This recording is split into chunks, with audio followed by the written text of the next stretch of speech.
በስመ አብ ወወልድ ወመንፈስ ቅዱስ አሃዱ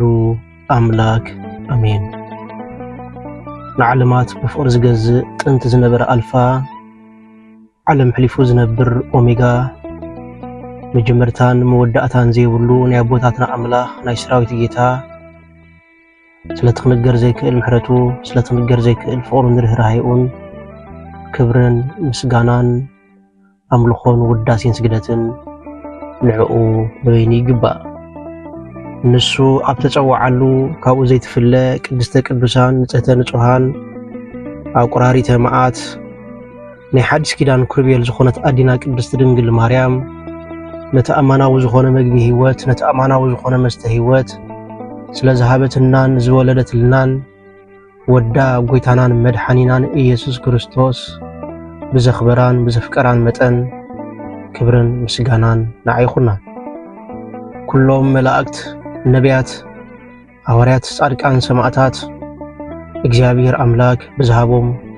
ክብርን ማዕርግን ይኽበሩን ይመስገኑን። ዝኸበርኩም ህዝበ ክርስቲያን ከመይ ኣለኹም ከመይ ቀኒኹም? አሜን። ስምትሉሉን ሕያውን ዝኾነ እግዚአብሔር አምላክና በአና ብድኹማት ባሮቱ ይኽበር ይመስገን። እግዚአብሔር አምላክ በደልናን ኃጢአትናን ከይተመልከተ በድጋሚ በቃላቱ ክንጻናና በቃላቱ ክንፍወስ በቃላቱ ክንሃድእ ስለዝፈተወን ስለዝፈቀደን ክብርን ምስጋናን አምልኾን ውዳሴን ስግደትን ንዕኡ በይኒ ይግባእ። ናይ ሎሚ መዘራረቢ አርእስትና ምስጢራዊ ህይወት ቅድስና ዝብል ቅድስና ንባዕሉ ምስጢር እዩ። ቅድስና ብነጋሪት ዝንፋሕ በአዋጅ ዝንገር ዘይኮነስ ብምስጢር ምስ አምላኽ እትራኸበሉ መንገዲ እዩ። ስለዚ ብዛዕባ ቅዱሳን ክንሓስብን ከለና ብዛዕባ ቅድስና ክንሓስብን ከለና ብዛዕባ ብርሃን ብዛዕባ ሰላም ኢና ንሓስብ። ኣብ ቅድስና ምልክት ኣሎ፣ ኣብ ቅድስና ተአምራት ኣሎ። ነገር ግን እቲ ሓቀኛ ህይወት ቅድስና ተሓቢኡ ዝነብር ናይ ቅዱሳን ህይወት ዝዝንቶ ናይ ቅዱሳን ህይወት ዝትረኽ ድሕሪ ሞት እዩ። ከመይ እቲ መጽሓፍ ትክሳብ መወዳእታ ትክሳብ ሞት እሙን ዝኸውን ኣኽሊል ዓወት ክወርስ እዩ ዝብል። ስለዚ ወገናተይ ተሓቀኛ ህይወት ቅዱሳን ተሓቢኡ ዝነብር እዩ። ኣብ ስቕታ ተሓቢኡ ዝነብር ብቓንዛ ተሓቢኡ ዝነብር ዝኾነ ሰብ ክሪኦ ኣብ ዘይክእል ውግኣት ተሓቢኡ ዝነብር ህይወት ቅድስና እዩ። ቅዱሳን ማለት ተጋዲሎም ዘይፈልጡ ማለት አይኮነን።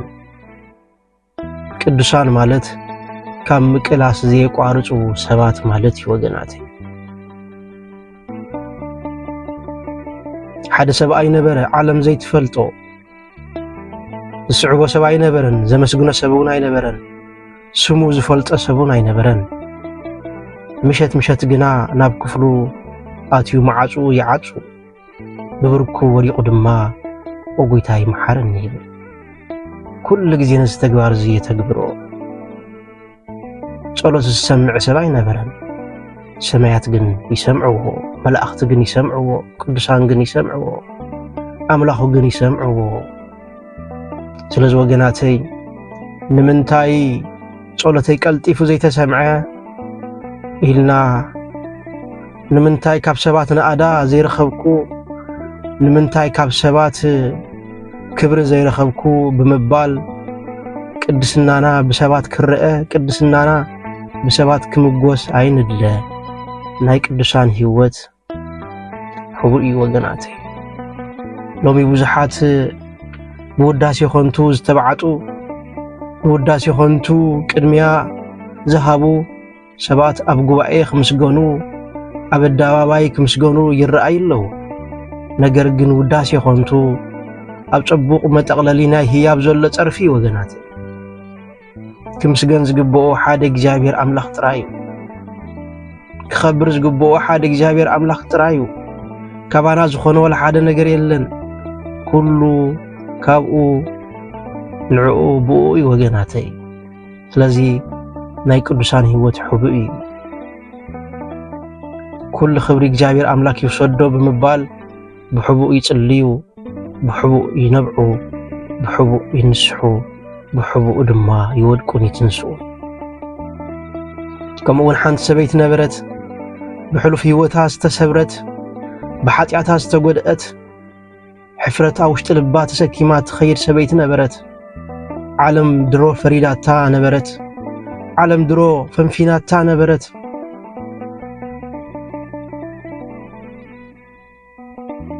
ነገር ግን ኣብ ክንዲ ናብ ሰባት ናብ ኣምላኽ ጎየየት ናብ ቤቱ ጎየየት ናብ ዝፋኑ ጎየየት ልክዕ ከምታ ቅድስት ማርያም ግብፃዊት ኣብ በረኻታት ዓመታት ዝሕለፈት ብንስሓ ብምብካይ ብቃልሲ ብጾም ብጸሎት ናብ ኣምላኻ ተመልሰት ወገናተይ እዚ ብሰብኣይን ሰበይትን ጌርና ክንሪኦ ዝጸንሐና ኣብነት ምስጢር ህይወት ቅዱሳን እዩ ቅዱሳን ብሕቡእ እዮም ይጽልዩ ቅዱሳን ብሕቡእ እዮም ዝህቡ ቅዱሳን ብሕቡእ እዮም ናብ ኣምላኽ ዝምለሱ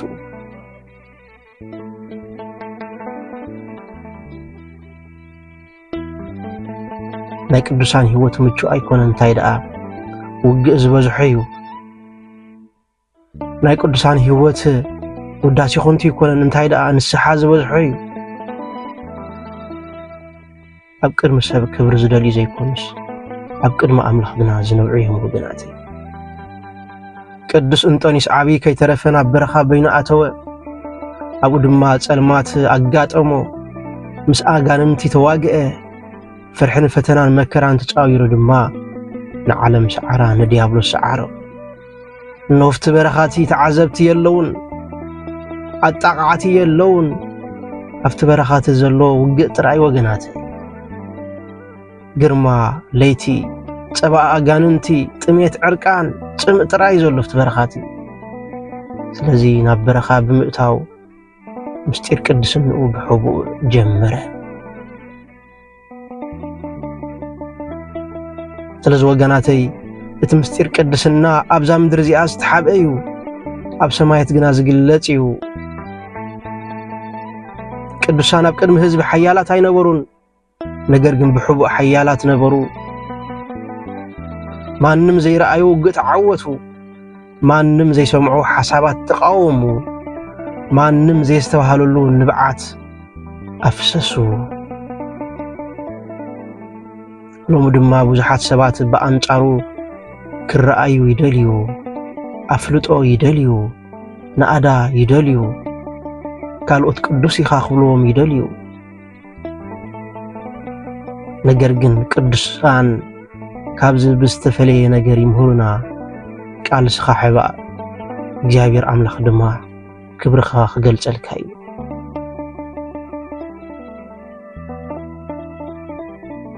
ከምቲ ጎይታናን መድሓንናን ኢየሱስ ክርስቶስ ዝበሎ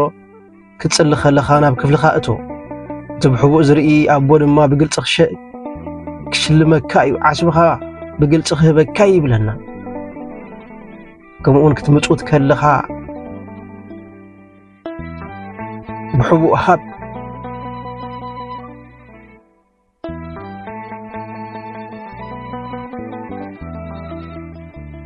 እግዚአብሔር ኣምላክ ከዓ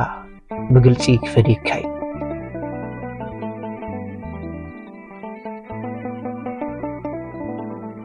ወገናተይ እቶም ዝዓበዩ ውግኣት ህይወት ብኻልኦት ዝረኣዩ ኣይኮኑን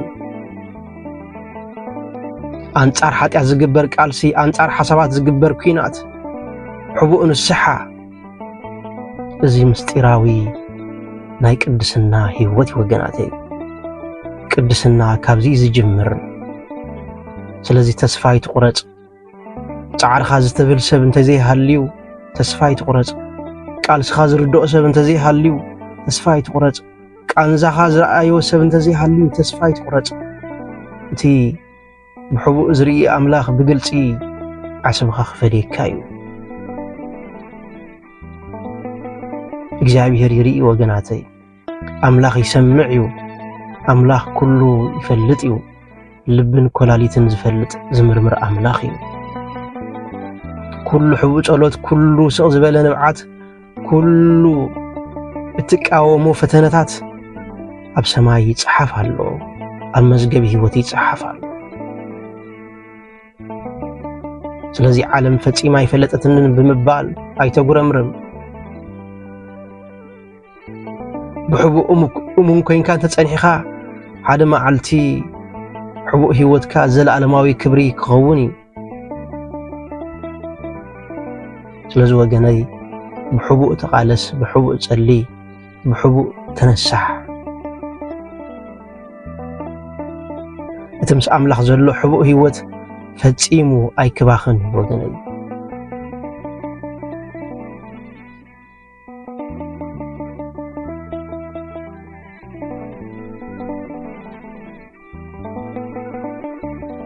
ናይ ቅዱሳን ምስጢር ኩሉ ብሕቡእ እዩ ወገናተይ ንብዓቶም ጸሎቶም መባኦም ንስሕኦም ኩሉ ብሕቡእ እዩ ነጋሪት ኣየንፍሑን እዮም እምብልታ ኣይኸትሉን እዮም ወገናተይ ስለዚ ካብ ውዳሴ ይኹን ተርሒቕና ብሕቡእ ንጸሊ ብሕቡእ ንጹም ብሕቡእ ነሳሕ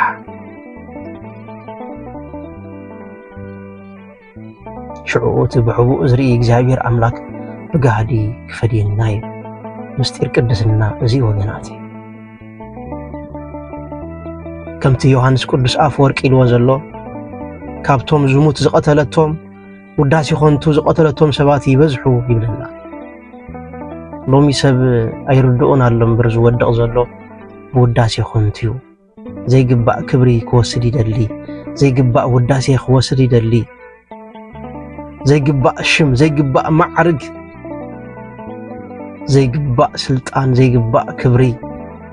ክወስድ ይደሊ ስለዚ ካብቶም ብዙሙት ዝሞቱ ካብቶም ብዙሙት ዝወደቁ ይብለና ቅዱስ ዮሐንስ ኣፈወርቂ ብውዳሴ ኾንቱ ዝወደቁ ይበዝሑ ይብለና እግዚአብሔር ኣምላክ ይሰውረና ከምኡውን መጽሓፍ ቅዱስና ኣታ ጠጠው ኢልካ ዘለኻ ከይትወድቕ ተጠንቀቕ እቲ ደው ኢሉ ዘሎ ዝመስሎስ ከይወድቕ ይጠንቀቕ ይብለና ስለዚ ወገናተይ ብሕቡእ ናብ ኣምላኽ ንመለስ ጽድቅና ኩሉ ህይወትና ብሕቡእ ይኹን እቲ ብጋህዲ ዝርኢ ኣምላኽ ድማ እቲ ብሕቡእ ዝርኢ ኣምላኽ ድማ ብጋህዲ ክፈድየና እዩ ዝነበረና ግዜ ባሪኹን ቀዲሱን ስለ ዝሃበና ክብርን ምስጋናን ኣምልኾን ውዳሴን ስግደትን ንዕኡ ንበይኒ ይግባእ ወስብሃት ለእግዚአብሔር